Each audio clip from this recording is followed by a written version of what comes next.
Bonjour, Sylvain Jolivet. Donc je travaille à la division des opérations de L'Oréal. La division des opérations, pour situer un petit peu, c'est les 20 000 personnes qui travaillent sur les usines, sur la performance, sur tous les métiers de production et support autour de ces métiers-là au sein de L'Oréal. Donc ça concerne 25 000 personnes. Et donc nous, on a décidé en novembre dernier de lancer un réseau social interne sur cette division-là dans un premier temps, en pilote, pour essayer de décloisonner un petit peu les informations. L'intérêt, c'est de s'approcher d'une structure d'intelligence collaborative. Et pour ce faire, on est passé par une plateforme d'un prestataire qui s'appelle Yammer, qui est maintenant Microsoft. Et donc nous, dans mon service, on est 2 personnes et on fait de l'accompagnement autour de ce projet-là. Donc l'accompagnement se présente d'une manière très simple. On va à la rencontre des équipes, on réfléchit un petit peu avec eux sur leur manière de travailler et la simplification potentielle de leur processus de travail autour de cet outil ou de ces outils, puisqu'il y a d'autres outils autour, dans le but d'améliorer un petit peu la collaboration, l'échange d'informations et au final la productivité. On voit que finalement il y a beaucoup de freins dès le départ qui sont des résistances au changement.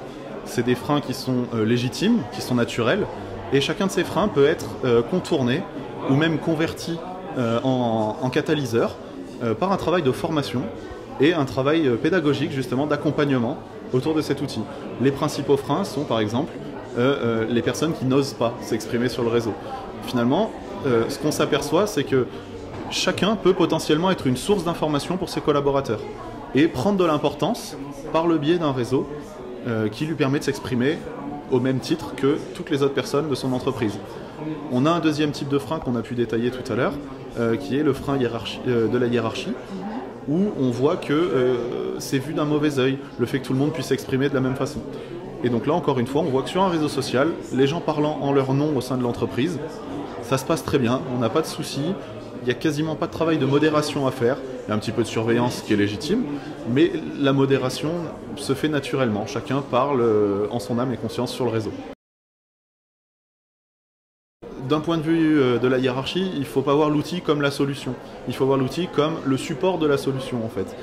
C'est vraiment un processus complet qui intègre de la formation, des nouvelles pratiques du management et de l'accompagnement des équipes. Donc il y a vraiment une valorisation de la collaboration à faire d'un point de vue managérial, d'un point de vue de la hiérarchie, pour justement favoriser ces initiatives et faire en sorte que le réseau prenne dans la structure. C'est un peu le constat qu'on a, nous, chez L'Oréal, et qui se fait aussi aujourd'hui au Barcamp.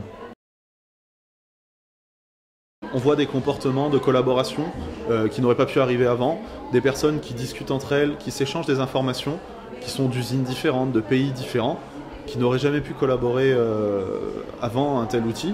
Mais une fois de plus, finalement, la vraie réussite, c'est quand la personne se sent bien, se sent en confiance pour collaborer, et arrive à faire avancer l'entreprise autant que son projet personnel. Je pense qu'il y a des problématiques qui se rejoignent, puisque l'organisation est quasiment la même, la structure est différente, mais l'organisation interne est quasiment la même. Au final, ouais, il y a un parallèle qui se fait entre les deux. Les techniques sont les mêmes, mais encore une fois, il n'y a pas de recette miracle. C'est vraiment en fonction des spécificités, de la culture et de la façon de travailler des gens qu'il faut penser au lancement de son réseau social.